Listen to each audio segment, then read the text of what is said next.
नमस्कार दोस्तों, आज हम हिस्ट्री के बारे में कुछ अपना नोट्स बुक को रिवीजन करने वाले हैं। ये नोट्स बुक एसएससी एग्ज़ाम के लिए बहुत ही फ़ायदेमंद होगा। तो चलिए सबसे पहले हिस्ट्री क्या है।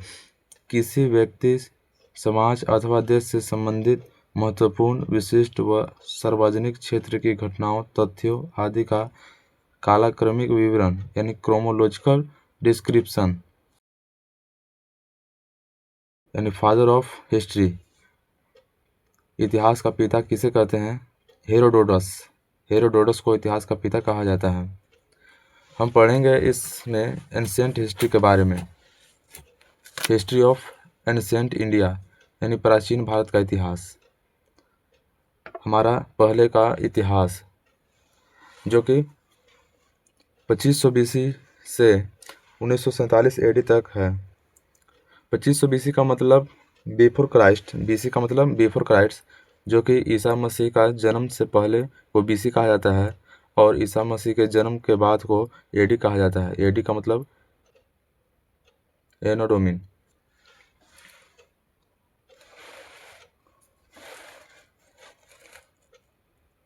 और चलिए सबसे पहले इंडियन हिस्ट्री के बारे में जान लेते हैं। इंडियन हिस्ट्री 3 भागों में है। सबसे पहले है एंशिएंट हिस्ट्री, जो कि हम इस वीडियो में पढ़ने वाले हैं। एंशिएंट हिस्ट्री यानी 2500 बीसी टू 700 एडी, यानी 2500 बीसी से पहले शुरू हुआ था और 700 एडी तक हमारा ये प्राचीन इतिहास चला था। और मध्यकालीन यानी मेडावल हिस्ट्री 700 एडी से लेकर 1707 एडी तक। उसी प्रकार से आधुनिक हिस्ट्री यानी मॉडर्न हिस्ट्री 1707 एडी से 1947 एडी तक।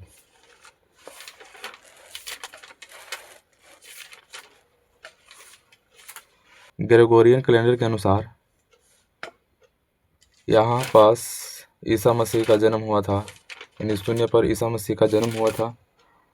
शून्य से लेकर 2500 बीसी पहले और शून्य से लेकर आज यानी 2026 तक पहले को कहा जाता है बीसी यानी बिफोर क्राइस्ट, और बाद को कहा जाता है एडी यानी एनो डोमिन। 2500 बीसी से घटते घटते शून्य पर आ गया। 2500 बीसी से घटकर 2400 बीसी होगा, 2400 BC 2000 BC, 1900 BC 1000 BC, 500 BC 10 BC, घटते घटते शून्य पर आ गया। और शून्य से फिर बढ़ते क्रम में जाएगा एडी में। बीसी से घटते क्रम में आता है शून्य पर, और शून्य से बढ़ते क्रम जाता है एडी में। उसके बाद से शून्य हो गया। एडी को ईसवी भी लिखते हैं। शून्य होगा, यहाँ 1 होगा, 2 होगा, 3 ही होगा, 100 होगा, 500 होगा, 2000 होगा, 1900 होगा, 2020 होगा, 2030 होगा। तो हम इसमें स्टोन एज के बारे में पढ़ने वाले हैं, जो कि हमारा पूरा सिलेबस है। यहाँ stone age, Indus valley civilization, Vedic period, Jainism एवं Buddhism, Magadh, Mauryan, Indo Greek era, Gupta empire, post Gupta empire, Sangam era. तो चलिए सबसे पहले हम फर्स्ट से स्टार्ट करते हैं। स्टोन एज यानी पाषाण काल। पाषाण काल का मतलब है पत्थरों का काल। चलिए फर्स्ट चैप्टर को स्टार्ट करते हैं। Stone age. स्टोन एज का मतलब पाषाण काल, जो कि हमारा 20 लाख वर्ष पहले शुरू हो चुका था। स्टोन एज यानी पाषाण काल स्टोन एज यानी पाषाण काल जो कि 20 लाख वर्ष पहले शुरू हो चुका था। इसमें सबसे पहले आता है पैलियोलिथिक पीरियड यानी पूरा पाषाण काल। इसे कहा जाता है ओल्ड स्टोन एज। पूरा पाषाण काल ओल्ड स्टोन एज। यह 2 वर्ड से मिलकर बना है। पहला पैलियो, दूसरा लिथिक। पैलियो का मतलब ओल्ड होता है और लिथिक का मतलब स्टोन होता है। इन दोनों को मिलाने से हमको बनता है पैलियोलिथिक पीरियड यानी पूरा पाषाण काल। 20 लाख साल पहले शुरू हुआ और 12,000 साल पहले समाप्त हो गया।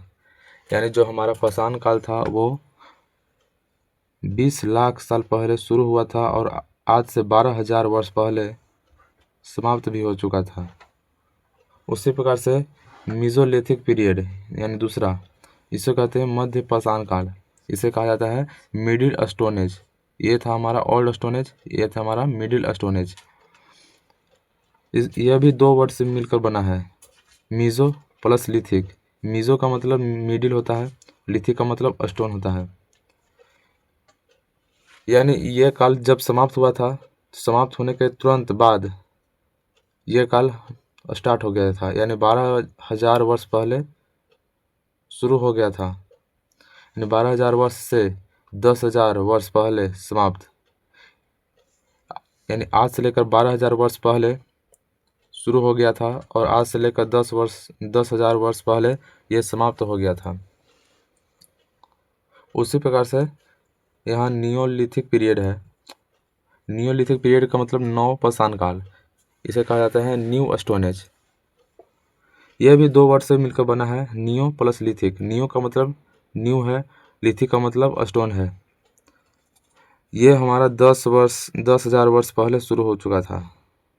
नियोलिथिक पीरियड हमारा 10,000 वर्ष पहले शुरू हो चुका था। 99% मानव इतिहास पुरान पाषाण में रहा है। यानी जो हमारा मानव इतिहास था पूरा पाषाण काल में ही सबसे ज़्यादा था, जो कि 20 लाख वर्ष पहले शुरू हो चुका था और 12,000 वर्ष पहले समाप्त हो गया था। सबसे ज़्यादा इसी में मानव का इतिहास रहा है। चलिए सभी के बारे में डिटेल में जानते हैं। सबसे पहले पैलियोलिथिक साइट्स यानी पूरा पाषाण काल में प्राप्त स्थल, और मीजोलिथिक साइट्स। यहाँ पैलियोलिथिक साइट्स है, यानी पूरा पाषाण काल में जो प्राप्त स्थान है उसी के बारे में इसमें दिया हुआ है। यहाँ मीजोलिथिक यानी मध्य पाषाण, इसे कहा जाता है माइक्रोलिथिक या स्मॉल स्टोन एज। यहाँ नियोलिथिक साइट्स यानी नव पाषाण स्थल। पैलियोलिथिक साइट्स में हमें सबसे पहले भीमबेटका स्थान मिला है। पैलियोलिथिक साइट्स में सबसे पहले भीमबेटका स्थान मिला है, जो कि एमपी में है, मध्य प्रदेश में है। भीमबेटका मध्य प्रदेश में भीमबेटका है, जो कि हमको पैलियोलिथिक पीरियड में मिला था। और दूसरा है हंगसी, जो कि कर्नाटक में मिला था। और तीसरा है कुर्नूल, जो कि आंध्र प्रदेश में मिला था। चौथा है पटने, यानी महाराष्ट्र में मिला था, महाराष्ट्र का पटने। यानी पहला था भीमबेटका जो कि एमपी में मिला था, दूसरा था हंगसी यानी कर्नाटक में मिला था, तीसरा था कुर्नूल यानी आंध्र प्रदेश में मिला था, चौथा था पटने यानी महाराष्ट्र में मिला था। भीमबेटका क्या है, तो सबसे पहले भीमबेटका के बारे में जानते हैं। तो भीमबेटका नर्मदा नदी के क्षेत्र में मिला है। भीमबेटका नर्मदा नदी के क्षेत्र में मिला है। विंध्या के पर्वत में शिला चित्रकारी बसेरा, रॉक शेल्टर पेंटिंग इसे कहा जाता है, रॉक शेल्टर पेंटिंग यानी पटने। इन चारों में से सबसे महत्वपूर्ण भीमबेटका है और पटने है। तो भीमबेटका है नर्मदा नदी के क्षेत्र में मिला है और विंध्या के पर्वत मिला है। शिला चित्रकारी बसेरा और रॉक शेल्टर पेंटिंग में मिला है। पटने क्या है, तो शुतुरमुर्ग के साक्ष्य मिला है। पटने में शुतुरमुर्ग के साक्ष्य मिला है। चलिए मीजोलिथिक में जानते हैं। मीजोलिथिक में मत्स्य पालन मिला है, यानी फिशर्स। मीजोलिथिक पीरियड में हमें मछली पालन का साक्ष्य मिला है। डोमिनिकेशन ऑफ एनिमल्स, हमें पहला मछली पालन का साक्ष्य मिला है, दूसरा पशु पालन का साक्ष्य मिला है, यानी डोमिनिकेशन ऑफ एनिमल्स। पशुपालन में सबसे पहले मनुष्य ने गोट और शिप को पाला था। सबसे पहले मनुष्य ने गोट और शिप को पाला था। यहाँ डॉग, कुछ लोग डॉग बोलते हैं, लेकिन डॉग वाइल्ड एनिमल है, यानी डॉग जंगली जानवर। यानी सबसे पहले मनुष्य ने जंगली जानवर के रूप में यानी डॉग को पाला था। अब पशु यानी डोमेस्टिकेशन ऑफ एनिमल्स, घरेलू पशु के रूप में गोट और शिप को पाला था। तीसरा है डेवलपमेंट ऑफ ग्रास लैंड, यानी इसमें ग्रास के भूमि का विकास मिला है। मीजोलिथिक पीरियड में हमें घास के भूमि का विकास मिला है। चौथा स्मॉल स्टोन्स, यानी लघु पत्थर, यानी छोटे छोटे पत्थर का यहाँ प्राप्त हुआ है। उसी प्रकार से नियोलिथिक पीरियड में चलते हैं। नियोलिथिक पीरियड यानी नवपाषाण स्थल। नियोलिथिक पीरियड में हमें कुछ स्थान मिला है। तो सबसे पहला स्थान है मेहरगढ़। मेहरगढ़ सबसे पहला स्थान है। मेहरगढ़ जो कि पाकिस्तान में है।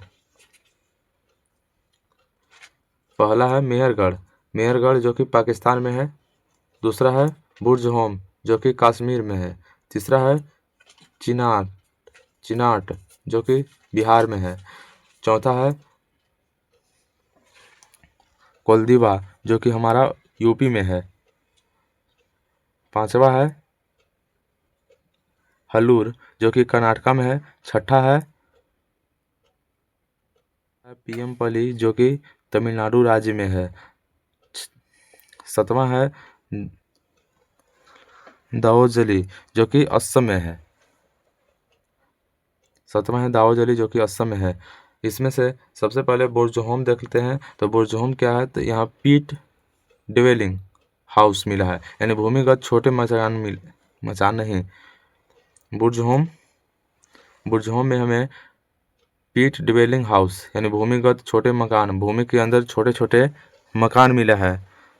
बुर्जहोम में मेहरगढ़ में ह्यूमन सेटलमेंट मानव का स्थापना मिला है। मेहरगढ़ में ह्यूमन सेटलमेंट मानव का स्थापना मिला है। डेड बॉडी विथ गोट, यानी डेड बॉडी के साथ हमें बकरी मिला है। कॉटन कल्टीवेशन यानी कपास की खेती यहाँ से मिला है मेहरगढ़ से। 4 कमरों का मकान ये मेहरगढ़ से मिला है। 4 रूम हाउस शेप रेक्टेंगुलर मिला है, सभी आयताकार मिला है।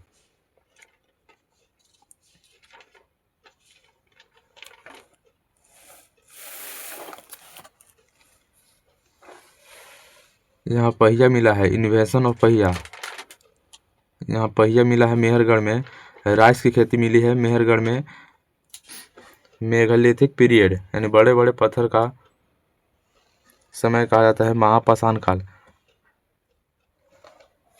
दफनाने का स्थल मेहरगढ़ में ही मिला है। नोट में है दफनाने का स्थल मेहरगढ़ में ही मिला है। आग का आविष्कार invention of fire Palaeolithic period में ही मिला है। पैलियोलिथिक पीरियड में ही मिला है, यानी पैलियोलिथिक पीरियड का मतलब पूरा पाषाण काल, जो कि हमारा 20 लाख वर्ष पहले शुरू हुआ था और 12,000 वर्ष पहले समाप्त हो गया था। उसी में हमें आग का आविष्कार मिला है। यहाँ निम्न पूरा पाषाण काल है। लोअर पैलियोलिथिक यानी नियोलिथिक यानी नवपाषाण काल। पहली खेती 8,000 वर्ष पहले, 8,000 ईयर्स यानी 8,000 वर्ष years. First evident of agriculture, पहली फसल हुआ है नियोलिथिक में। पहली फसल हुआ है नियोलिथिक में जौ और गेहूँ यानी बार्ले और वीट। ये था हमारा स्टोन एज। और आगे के वीडियो में हम देखने वाले हैं सिंधु घाटी सभ्यता के बारे में, यानी इंडस वैली सिविलाइजेशन। तो चलिए, अगर वीडियो अच्छा लगा तो सब्सक्राइब कीजिएगा।